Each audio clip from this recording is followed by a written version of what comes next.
Hello student, আশা করছি তোমরা সবাই ভালো আছো। আমি তোমাদের ক্লাস 7-এর বাংলা সাজেশান নিয়ে আলোচনা করছি। সেকেন্ড ইউনিট টেস্টের সাহিত্য মেলা থেকে দেখে নাও কোন কোন চ্যাপ্টারগুলো আছে। কার দৌড়, কত দৌড়, নোট বই, মেঘ চোর, দুটি গানের জন্মকথা, কাজী নজরুলের গান, স্মৃতিচিহ্ন চিরদিনের। আর মাকু থেকে দেখো তৃতীয় থেকে পঞ্চম অধ্যায় পর্যন্ত পড়তে হবে। গ্রামার থেকে বাংলা বানান, নানা রকম শব্দ, প্রবন্ধ রচনা, চিঠি। দেখো তোমরা দ্বিতীয় পর্যায়ক্রমিক মূল্যায়নের আগে এই সম্পূর্ণ সাজেশানটা একবার হলেও দেখে যাবে। সঠিক উত্তরটি নির্বাচন করো। মানুষ যে দৌড়ে চ্যাম্পিয়ন হয় তা হলো আবিষ্কারের, হাঁটার, মনের, কল্পনার। উত্তরটি হবে, দেখে নাও, মনের। ওরে রমা ছুটে আয়, নিয়ে আয় খাতা পেন্সিল লণ্ঠন নোট বই। উত্তরটি হবে লণ্ঠন। মেঘচোর গল্পে পুরন্দর চৌধুরীর ভাইয়ের নাম ছিল সুজয়, বিজয়, দিগ্বিজয়, গোত্র দিগ্বিজয়। উত্তরটি হবে দিগ্বিজয়। জনগণ মন গানটি প্রথম গাওয়া হয়েছিল 1911 খ্রিস্টাব্দে 27শে ডিসেম্বর, 1911 খ্রিস্টাব্দের 26শে ডিসেম্বর, 1911 খ্রিস্টাব্দের 28শে ডিসেম্বর, 1947 খ্রিস্টাব্দের 15ই আগস্ট। জনগণ মন গানটি প্রথম গাওয়া হয়েছিল 1911 খ্রিস্টাব্দের 27শে ডিসেম্বর। নেতাজি যে জায়গায় বক্তৃতা দিতে এসেছিলেন সেখানে কার গান গাওয়া হয়েছিল? নেতাজির বক্তৃতার আগে নজরুলের গান, নিজের বক্তৃতার পর নজরুলের গান। নেতাজি যে জায়গায় বক্তৃতা দিতে এসেছিলেন সেখানে নেতাজির বক্তৃতার আগে নজরুলের গান গাওয়া হয়েছিল। স্মৃতিচিহ্ন কবিতায় নামগুলি কোথায় ভেসে যায়? নদীর জলে, পুকুরের জলে, সমুদ্রের জলে, কাল নদীর জলে। স্মৃতিচিহ্ন কবিতায় নামগুলি ভেসে যায় কাল নদীর জলে। সন্ধ্যায় কোথায় জনমত তৈরি হয়? জোড়া দিঘির পাড়ে, বুড়ো বটতলায়, কোমর পাড়ায়, চণ্ডী মণ্ডপে। সন্ধ্যায় কোথায় জনমত তৈরি হয়? বুড়ো বটতলায়। সঠিক বানানটি নির্বাচন করো। আত্মসাৎ, আ তয়বয় দন্তেশ আকার খণ্ডিত, আ তয়ময় দন্তেশ আকার, আ তয়ময় দন্তেশ আকার খণ্ডিত, আ তয়জফলা দন্তেশ আকার খণ্ডিত। সঠিক উত্তরটি হবে আত্মসাৎ। বানানটি হলো আ তয়ময় দন্তেশ আকার খণ্ডিত। বর্ষা মঙ্গল কোন মাসে অনুষ্ঠিত হয়? বর্ষা মঙ্গল অনুষ্ঠিত হয় শ্রাবণ মাসে। কবি কোন নদীর ওপর বোটে করে ভেসে চলেছেন?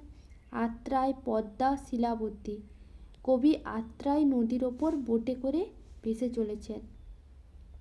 চিরদিনের কবিতাটির উৎস কি? ছাড়পত্র, ঘুম নেই, মিঠে কড়া, আবোল তাবোল। উত্তরটি হবে চিরদিনের কবিতাটির উৎস ঘুম নেই কাব্যগ্রন্থ। সন্ধ্যা যেখানে জড়ো করে বহুমত, লোকমত, জনমত কোনোটিই নয়। সন্ধ্যা সেখানে জড়ো করে জনমত। শি-র্গ্যান দীপঙ্কর যে দেশটিতে গিয়েছিলেন সিঙ্গল, থাইল্যান্ড, তিব্বত, কম্বোডিয়া। শি-র্গ্যান দীপঙ্কর যে দেশটিতে গিয়েছিলেন সেটি হলো তিব্বত। দুন্দুভি শব্দের অর্থ কী? কাঠ, কাঁসা, ঘণ্টা, ঢাক। দুন্দুভি শব্দের অর্থ হলো ঢাক। মেঘচোর গল্পে মেঘচোর হলেন কার্ভব, অসীমা, পুরন্দর, দিগ্বিজয়। মেঘচোর গল্পে মেঘচোর হলেন পুরন্দর। মেঘচোর গল্পে অসীমার বয়স কত? মেঘচোর গল্পে অসীমার বয়স 25 বছর, 27 বছর, 30 বছর, 22 বছর। মেঘচোর গল্পে অসীমার বয়স 27 বছর। অ্যাফিড উড়বার সময় প্রতি সেকেন্ডে কতবার ডানা নাড়ায়? 200 বার, 300 বার, 400 বার, 500 বার। অ্যাফিড উড়বার সময় প্রতি সেকেন্ডে 400 বার ডানা নাড়ায়। বাঘের দেহের ওজন কত? 100 পাউন্ড, 130 পাউন্ড, 150 পাউন্ড, 200 পাউন্ড। চিতাবাঘের দেহের ওজন প্রায় 130 পাউন্ড। অসীমা পুরন্দর চৌধুরীর কাছ থেকে কটি লবঙ্গ নিয়েছিল? 1টি, 2টি, 3টি, 4টি। অসীমা পুরন্দর চৌধুরীর কাছ থেকে 1টি লবঙ্গ নিয়েছিল। স্মৃতিচিহ্ন কবিতাটি যে কাব্যগ্রন্থের অন্তর্গত সেটি হলো আলো ও ছায়া, নির্মাল্য, গুঞ্জন, মাল্য ও নির্মাল্য। স্মৃতিচিহ্ন কবিতাটি নির্মাল্য কাব্যগ্রন্থের অন্তর্গত। পঙ্কজ কী ধরনের শব্দ? যৌগিক, রূঢ়, যোগ রূঢ়। পঙ্কজ হলো একটি যোগ রূঢ় শব্দ। বিপরীতার্থক শব্দদ্বৈতের উদাহরণ কোনটি? বাড়িঘর, অল্প বিস্তর, ধার দেনা। বিপরীতার্থক শব্দদ্বৈতের সঠিক উদাহরণ হলো অল্প বিস্তর। বাঙালি পদবীর ইংরেজি ধরনের উচ্চারণে কোন স্বরচিহ্ন হয়? হ্রস্ব, দীর্ঘ, প্লুত। বাঙালি পদবীর ইংরেজি উচ্চারণে সর্বদা হ্রস্ব স্বরচিহ্ন হয়। টনটন এটি যে জাতীয় শব্দ তা হলো যৌগিক শব্দ, শব্দদ্বৈত ধন্যাত্মক শব্দ। টনটন একটি ধন্যাত্মক শব্দ। আয় বুঝে ব্যয় করে যে, মিতব্যয়ী, কৃপণ, হিসেবি। আয় বুঝে ব্যয় করে যে তাকে মিতব্যয়ী বলা হয়। মাজা নদী বর্ষায় বিদ্রোহ করে কত মাস? 10 মাস, 12 মাস, 6 মাস। মাজা নদী বর্ষায় বিদ্রোহ করে 12 মাস। দুয়ের দাগে দেখো অতি সংক্ষিপ্ত প্রশ্নের উত্তর দাও। দৌড় কদ্দূর প্রবন্ধ অনুযায়ী অণুবীক্ষণ যন্ত্রের সাহায্যে দেখা যায় এমন দুটি প্রাণীর নাম লেখো। অণুবীক্ষণ যন্ত্রের সাহায্যে দেখা যায় এমন দুটি এককোষী প্রাণী হলো অ্যামিবা এবং প্যারামিশিয়াম। সিলিয়া কি? উত্তরটি হবে দেখে নাও। প্যারামিশিয়াম নামক এককোষী জীবের দেহের চারিদিকে ছোট ছোট চুলের মতো যে বহিরাংশ থাকে সেগুলিকে সিলিয়া বলা হয়। হাতির ওজন কত এবং তার গতিবেগ কত?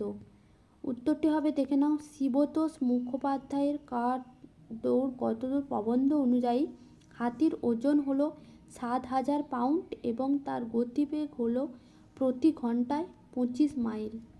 মানুষ কিসে চ্যাম্পিয়ন?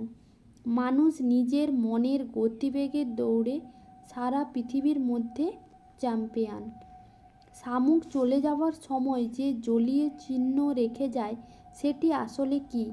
উত্তরটি হবে শামুক চলে যাওয়ার সময় যে জলীয় চিহ্ন রেখে যায় সেটি আসলে শামুকের শরীর থেকে নিঃসৃত এক প্রকার পিচ্ছিল তরল বা লালা। এটিপির পুরো নাম কি? এটিপির পুরো নাম হলো অ্যাডিনোসিন ট্রাইফসফেট। নোট বই কী ধরনের লেখাতে ভরা এবং এটি পড়লে কি কি জানা যায়? সুকুমার রায়ের নোট বই কবিতায় বক্তার বইটি নিজের লেখা অদ্ভুত সব প্রশ্নের উত্তরে ভরা। এটি পড়লে ফড়িংয়ের কয়টি পা, আরশোলা কী কী খায়, আঙুলে আঠা দিলে কেন চটচট করে, কিংবা কাতুকুতু দিলে গরু কেন ছটফট করে, এই রকম অনেক মজার তথ্য জানা যায়। কে কোথা থেকে কোথায় মেঘ এনেছিল? উত্তরটি হবে দেখে নাও। বিখ্যাত বৃষ্টি বিজ্ঞানী পুরন্দর চৌধুরী সাইবেরিয়া থেকে মেঘ তাড়িয়ে এনে সাহারা মরুভূমিতে এনেছিলেন। পুরন্দর কি সাংঘাতিক কাণ্ড করেছিলেন? উত্তরটি হবে দেখে নাও। বিজ্ঞানী পুরন্দর চৌধুরী সাহারা মরুভূমিতে কৃত্রিম উপায়ে 1 মাসে 100 ইঞ্চি বৃষ্টিপাত ঘটিয়ে এক সাংঘাতিক কাণ্ড করেছিলেন। তারপরের কোশ্চেনটি দেখো। পুরন্দর চৌধুরীর ভাই কোথায় থাকতেন? উত্তরটি হবে দেখে নাও। পুরন্দর চৌধুরীর ভাই দিগ্বিজয় দেশ ছেড়ে ঘুরে ঘুরে শেষ পর্যন্ত আলাস্কায় থাকতেন। অসীমা সম্বন্ধে দু একটি বাক্য লেখো। উত্তরটি হবে দেখে নাও। অসীমা হলো আমেরিকার হার্ভার্ড বিশ্ববিদ্যালয়ের ইতিহাসের গবেষক। যে আসলে বিজ্ঞানী ডক্টর কার্ভভের কন্যা এবং কম্পিউটারে তার দারুণ আগ্রহ রয়েছে। থিওসফিক্যাল কলেজের অধ্যক্ষের নাম কী ছিল? উত্তরটি হবে থিওসফিক্যাল কলেজের অধ্যক্ষের নাম ছিল জেমস এইচ কাজিন্স। রবীন্দ্রনাথ জনগণ মন গানটির কি ইংরেজি নামকরণ করেছিলেন? বিশ্বকবি রবীন্দ্রনাথ ঠাকুর জনগণ মন গানটির ইংরেজি নামকরণ করেছিলেন the morning song of India. Pulin Bihari Sen Rabindranath ঠাকুরকে কবে চিঠি লেখেন? পুলিন বিহারী সেন 1937 সালের নভেম্বর মাসের দিকে চিঠি লিখেছিলেন।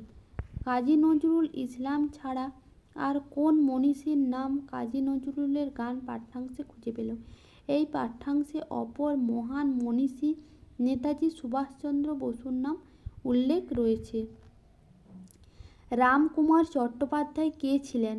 রামকুমার চট্টোপাধ্যায় ছিলেন বাংলা সঙ্গীত জগতের একজন প্রবাদ প্রতিম পুরাতনী সঙ্গীত শিল্পী ও সাধক। তখনকার দিনে স্বদেশী মিটিংয়ের রীতি কী ছিল? উত্তরটি হবে দেখে নাও। তখনকার দিনে স্বদেশী মিটিংয়ের অন্যতম রীতি ছিল যে কোনো প্রধান বক্তার বক্তৃতার আগেই কাজী নজরুল ইসলামের লেখা কোনো স্বদেশ প্রেমমূলক গান গাওয়া হবে। শান্তিনিকেতনের মাঠে বৃষ্টি নামলে প্রকৃতির রূপ কেমন হয়? উত্তরটি হবে দেখে নাও। শান্তিনিকেতনের মাঠে যখন বৃষ্টি নামে তখন আকাশের আলো চমৎকারভাবে করুণ হয়ে আসে, ঘাসে ঘাসে আনন্দের পুলক জাগে এবং গাছগুলি যেন মনের কথা বলতে চায়। স্মৃতিচিহ্ন কবিতায় ক্ষমতাবান মানুষ বা শাসকেরা নিজেদের নাম কিভাবে স্মরণীয় করে রাখতে চায়? ক্ষমতালোভী শাসকেরা নিজেদের নাম বিশাল অক্ষরে ইট আর পাথরের মনোহর অট্টালিকা হর্ম্যরূপে লিখে চিরকালের জন্য স্মরণীয় করে রাখতে চায়। ব্যস্ত ঘড়ির কাঁটা কোথায় গিয়ে থেমে গেছে? সুকান্ত ভট্টাচার্যের চিরদিনের কবিতা অনুযায়ী ব্যস্ত ঘড়ির কাঁটা শান্ত নিবিড় বৃষ্টিমুখর লাজুক গায়ে গিয়ে থেমে গেছে। তালের সারি কোথায় রয়েছে? চিরদিনের কবিতা অনুসারে গ্রামের শান্ত জোড়া দিঘির পাড়ে তালের সারি রয়েছে। রং তুলির খুশির কারণ কি? উত্তরটি হবে দেখে নাও। অনেক দিন পর কবির ইচ্ছা হয়েছিল রং তুলি হাতে নিয়ে ছবি আঁকতে, তাই এতদিন পর রং ও তুলিকে কবি আবার কাজে লাগাচ্ছেন বলে ওরা খুশি হয়েছে। দেখে নাও মাকু থেকে কোশ্চেনগুলো। যে চাবিটা দিয়ে টিয়া মাকুকে চালু করেছিল সেটা আসলে কি ছিল? উত্তরটি হবে দেখে নাও। যে চাবিটা দিয়ে টিয়া মাকুকে চালু করেছিল সেটা আসলে ছিল তাদের মামনির সিঁদুর পরার বা নখ কাটার একটি রূপোর কাঠি, যা গোলাপি কাগজে মোড়ানো ছিল। জাদুকর সোনা টিয়াকে কি দিয়েছিলেন? জাদুকর সোনা টিয়াকে কি দিয়েছিলেন? জাদুকর সোনা ও টিয়াকে ভালোবেসে জন্মদিনের উপহার হিসেবে দুটি সুন্দর গোলগাল সাদা খরগোশের বাচ্চা দিয়েছিলেন। সং কেন সপ্তাহে 3 বার পোস্ট অফিসে যেত? সং লটারির টিকিট কাটত, তাই সেই লটারি সে জিতেছে কিনা বা খবরের কাগজে তার নাম বেরিয়েছে কিনা তা জানার জন্যই সে সপ্তাহে 3 বার পোস্ট অফিসে যেত। হোটেলওয়ালা টিনের মগে কি এনেছিল?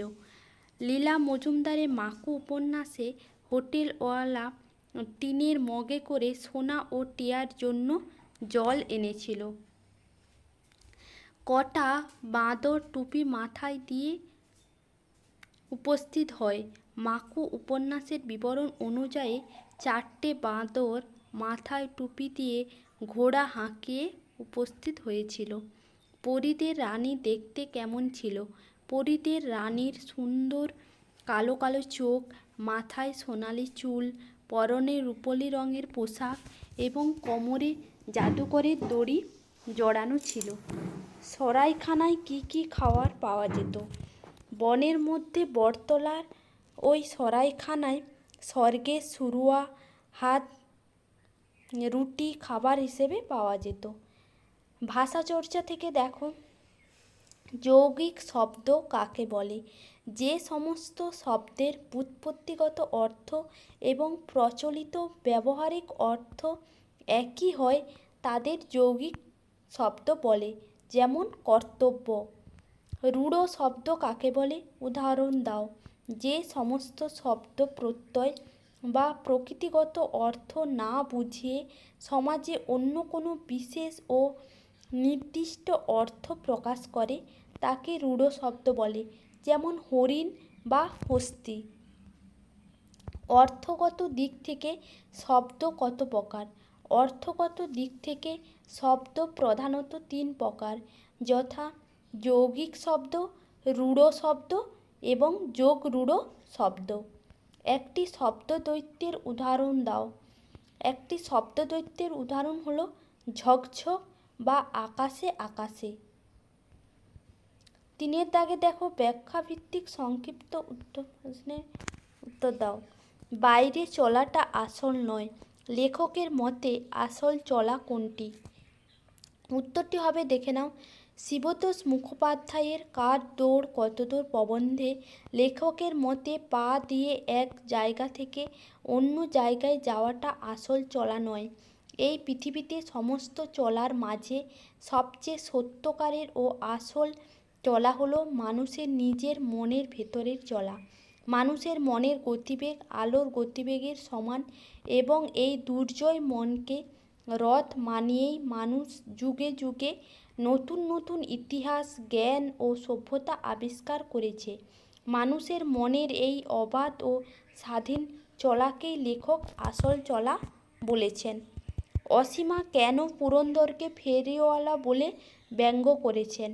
উত্তরটি হবে, দেখে নাও, মেঘচোর গল্পে পুরন্দর চৌধুরী যখন বলেন যে তিনি বিশাল হ্রদের জল বাষ্প করে যে প্রকাণ্ডে মেঘ তৈরি করবেন তা তিনি আকাশে উড়িয়ে নিয়ে বেড়াবেন এবং যেসব দেশে বৃষ্টি কম তাদের কাছে সেই মেঘ বিক্রি করবেন।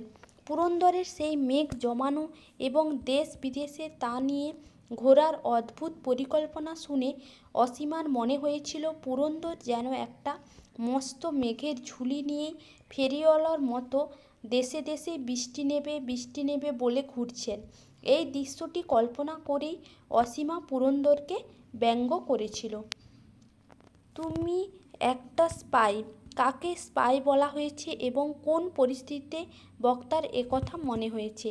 সুনীল গঙ্গোপাধ্যায়ের মেঘচোর গল্পে বিজ্ঞানী পুরন্দর চৌধুরী তার সাথে থাকা অসীমাকে স্পাই বা চর বলেছিলেন। যখন পুরন্দর চৌধুরী জানতে পারেন যে অসীমা কেবল ইতিহাসের ছাত্রী নয়, সে আবহাওয়া, বিজ্ঞান ও কম্পিউটার সম্পর্কেও অনেক কিছু জানে এবং প্রকৃতিকে ধ্বংসের হাত থেকে বাঁচাতে অসীমা পুরন্দরের দিকে পিস্তল তাক করে তাকে বাধা দেয়, তখনই পুরন্দরের মনে হয়েছিল যে অসীমা একজন স্পাই। এটা কিন্তু প্রমাণিত সত্য। এখানে কোন সত্যের কথা বলা হয়েছে? উত্তরটি হবে, দেখে নাও, সুনীল গঙ্গোপাধ্যায়ের মেঘচোর গল্পে বিজ্ঞানী পুরন্দর চৌধুরী প্রকৃতির একটি ঐতিহাসিক ও বৈজ্ঞানিক সত্যের কথা বলেছেন। আজ থেকে প্রায় 10 লক্ষ বছরেরও কিছু বেশি সময় আগে পৃথিবীর তাপমাত্রা হঠাৎ মাত্র 3 থেকে 4 ডিগ্রি ফারেনহাইটে কমে গিয়েছিল। এই অতি সামান্য তাপমাত্রা কমার ফলেই গোটা উত্তর আমেরিকা মহাদেশ বরফের চাদরে ঢেকে গিয়েছিল। ইতিহাসে এটি প্রকৃতির শেষ হিমযুগ হিসেবে প্রমাণিত সত্য। পুরন্দর চৌধুরী দারুণ খুশি হয়ে উঠেছিলেন কেন? উত্তরটি হবে, দেখে নাও, বোস্টন শহরে রাষ্ট্রসংঘের এক আলোচনা সভায় যোগ দিতে এসেছিলেন বিখ্যাত বৃষ্টি বিজ্ঞানী পুরন্দর চৌধুরী। সেখানে কার্প নামে এক বিজ্ঞানী তাকে মেঘচোর বললে তিনি উত্তেজনায় অজ্ঞান হয়ে পড়েন। পরে জ্ঞান ফিরলে দেখেন এক সুন্দরী মেয়ে তার সেবা শুশ্রূষা করছে।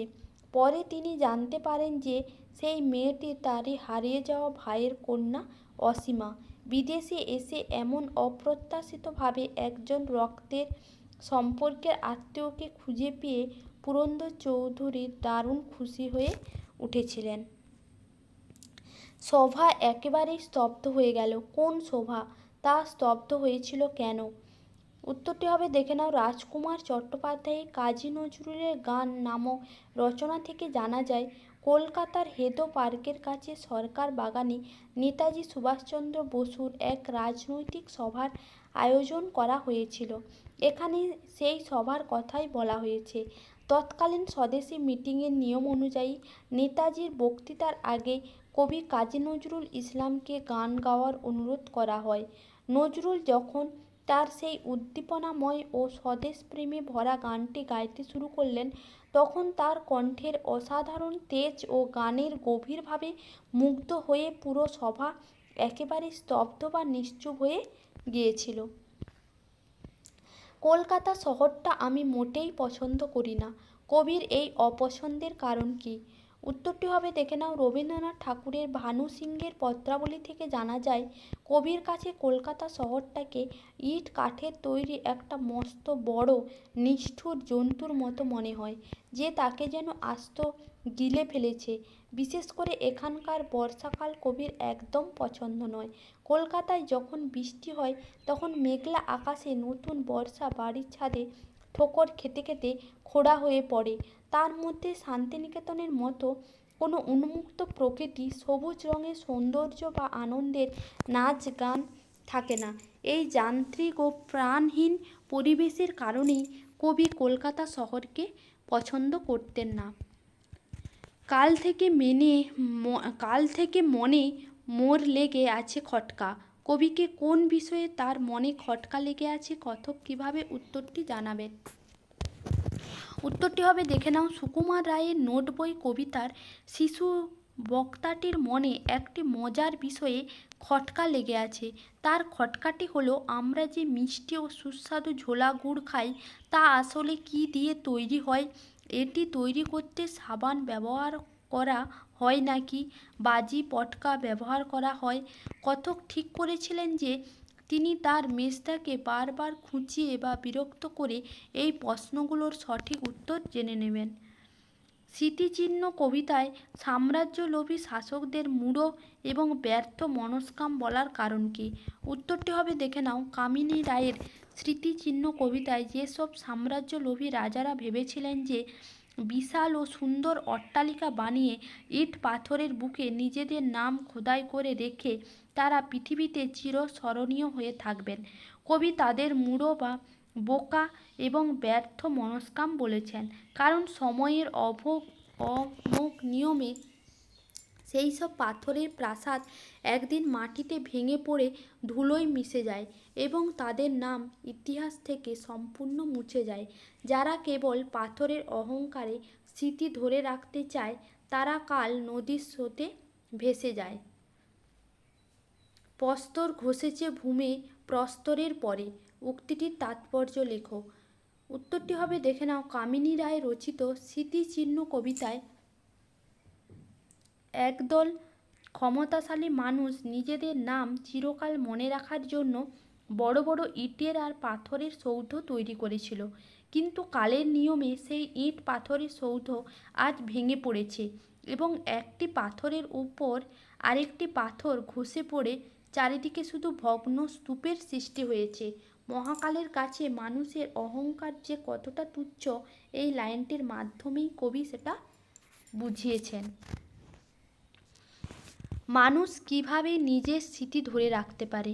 উত্তরটি হবে দেখে নাও। স্মৃতিচিহ্ন কবিতা অনুযায়ী মানুষ ইট পাথর বা দামি অট্টালিকা তৈরি করে পৃথিবীতে নিজের স্মৃতি বা নাম কখনো ধরে রাখতে পারে না। স্মৃতি ধরে রাখার একমাত্র শ্রেষ্ঠ উপায় হলো নিঃস্বার্থভাবে মানবজাতির কল্যাণে কাজ করা। যারা নিজেদের স্বার্থ ভুলে গিয়ে গরিব ও অসহায় মানুষের পাশে এসে দাঁড়ায় এবং সমাজকে ভালোবাসে, তারা মানুষের হৃদয়ে এক দৃঢ় সিংহাসন প্রতিষ্ঠা করে। সাধারণ মানুষের হৃদয়ের এই ভালোবাসাই কালস্রোতেও ধুয়ে যায় না এবং মানুষকে চিরকাল অমর করে রাখে।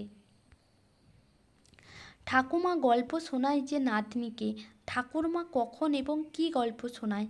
উত্তরটি হবে দেখে নাও সুকান্ত ভট্টাচার্যের চিরদিনের কবিতা অনুযায়ী বাংলার শান্ত ও সবুজ পল্লীগ্রামে যখন সারাদিনের কর্মব্যস্ততা শেষে সন্ধ্যা নেমে আসে তখন ঘরের দাওয়ার অন্ধকারের প্রদীপ জেলে ঠাকুরমা তার আদরের নাতনিকে গল্প শোনান। ঠাকুরমা মূলত বিগত বছরের এক ভয়াবহ আকালে ও দুর্ভিক্ষের করুণ কাহিনী শোনান। কেমন করে সেই কঠিন সময়ের অন্নের অভাবে খিদের জ্বালায় গ্রামের সাধারণ মানুষ দিশেহারা হয়ে বাঁচার তাগিদে চারিদিকের নানা অজানা দেশে চলে গিয়েছিল, সেই কষ্টের ইতিহাসই তিনি শোনান। ব্যাখ্যা করো বৃষ্টি মুখর ঘড়ির কাঁটা। উত্তরটি হবে দেখে নাও সুকান্ত ভট্টাচার্যের চিরদিনের কবিতায় বর্ণিত গ্রামটি অত্যন্ত শান্ত ও নীরব। ওই গ্রামে যেন ব্যস্ত সময় থমকে দাঁড়িয়েছে। সেখানকার মানুষের জীবন আবহমান কাল ধরে একইভাবে আপন ছন্দে বয়ে চলেছে। যান্ত্রিক যুগের দ্রুততা সেখানে নেই। তাই কবির মনে হয়েছে সেখানে সময় যেন পাল্টায় না। গ্রামীণ শান্ত ও বৃষ্টিমুখর আবহে সময়ের প্রতি ঘড়ির কাঁটা যেন থমকে আছে। সবুজ ফসলে সুবর্ণ সুযোগ আসে, কথাটির অর্থ কী? উত্তরটি হবে দেখে নাও কবি সুকান্ত ভট্টাচার্যের চিরদিনের কবিতায় এই কথাটির অর্থ হলো কৃষকদের অক্লান্ত পরিশ্রমে যখন মাঠে নতুন সবুজ ফসল ফলে তখন চারপাশের অভাব অনাহার ও দুর্ভিক্ষ দূর হয়ে মানুষের জীবনে শান্তি সুখ ও সমৃদ্ধি ফিরে আসে, যা গ্রামীণ মানুষের কাছে সোনার যুগের মতো অত্যন্ত মূল্যবান। মাকু থেকে কোশ্চেনগুলো দেখে নাও। হোটেল বলে হোটেল, সে এক এলাহি ব্যাপার। এলাহি ব্যাপারের বর্ণনা দাও, এটি কে চালাতো? উত্তরটি হবে দেখে নাও লীলা মজুমদারের মাকু উপন্যাসে বনের ভেতরে বটতলা সরাইখানা বা হোটেলের এলাহি কাণ্ড কারখানা সত্যিই দেখার মতো ছিল। সেখানে গাছ থেকে বড় বড় লণ্ঠন ঝুলছিল এবং গাছের গোড়ায় 3টি বড় বড় পাথর বসিয়ে এক প্রকাণ্ড উনুন তৈরি করা হয়েছিল। সেই গনগনে আগুনের ওপর মস্ত পেতলের হাঁড়িতে টগবগ করে সুস্বাদু স্বর্গের শুরুয়া ফুটছিল। বটগাছের নিচু নিচু ডালে অদ্ভুত ও রঙিন পোশাক পরা সার্কাসের লোকেরা সারি সারি পা ঝুলিয়ে বসেছিল এবং কাঁচা কাঠের তক্তা পেতে খাওয়া দাওয়া করছিল। তক্তা পেতে বনের মধ্যে নোটো অধিকারী ওরফে মালিক এই ছদ্মবেশী হোটেল চালাতো। তো স্বর্গের শুরুয়ার বর্ণনা দাও। হোটেলওয়ালা কী কারণে শুরুয়াতে দাঁড়ি গোঁফ ফেলে দিয়ে রান্না করত? মাকু উপন্যাসের বটতলা সরাইখানার সবচেয়ে বিখ্যাত ও জনপ্রিয় খাবার ছিল স্বর্গের শুরুয়া। সরাইখানার ছাই রঙের দাড়িওয়ালা হোটেলওয়ালা নিজের হাতেই এই শুরুয়া বা স্যুপ রান্না করত। আগে হোটেলওয়ালার হাতের রান্না শুরুয়া মুখে দিলেই বাজে স্বাদের কারণে লোকে ফেলে দিত। এরপর আচমকাই একদিন রান্নার সময় তার নকল দাড়ি গোঁফ খুলে শুরুয়ার মধ্যে পড়ে গিয়ে রান্না হয়ে যায় এবং সেদিন সেই শুরুয়া খেয়ে সবাই খুব সুখ্যাতি করতে শুরু করে। সেই থেকেই হোটেলওয়ালা সবার অলক্ষ্যে রান্নার সময় নিজের দাড়ি গোঁফ শুরুয়াতে ফেলে দিয়ে রাঁধতে শুরু করে। ঘড়িওয়ালা মাকুকে কিভাবে তৈরি করেছিল এবং তার একটি সংক্ষিপ্ত পরিচয় দাও। ঘড়িওয়ালা প্রায় 17 বছর ধরে অক্লান্ত পরিশ্রম করে মাকুকে বানিয়েছে। বাড়িঘর ছেড়ে সে ঘড়ির কারখানায় পড়ে থাকত। ম্যানেজার তাকে সিঁড়ির নিচে শুতে দিত আর সামান্য খাবার খেতে দিত।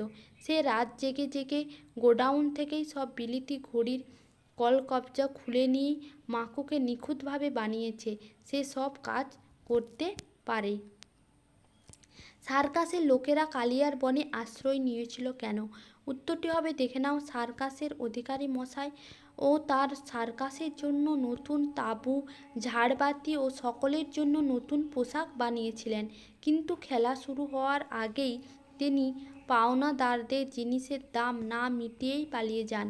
অধিকারী মশাই নিখোঁজ থাকায় পাওনাদাররা জিনিসপত্র সব আটকে দেয় এবং সার্কাস দলের লোকদের নামে পুলিশের পরোয়ান বের হয়। তাই পুলিশের হাত থেকে বাঁচার জন্য সার্কাসের লোকেরা কালিয়ার বনে আশ্রয় নিয়েছিল। প্রবন্ধ রচনা থেকে দেখে নাও কোনগুলো খুব গুরুত্বপূর্ণ? পরিবেশ ভারসাম্য রক্ষায় ছাত্রছাত্রীদের ভূমিকা, দেশ ভ্রমণের উপযোগিতা। তারপরে দেখো একটি প্রাচীন বটগাছের আত্মকথা, বর্ষাকাল।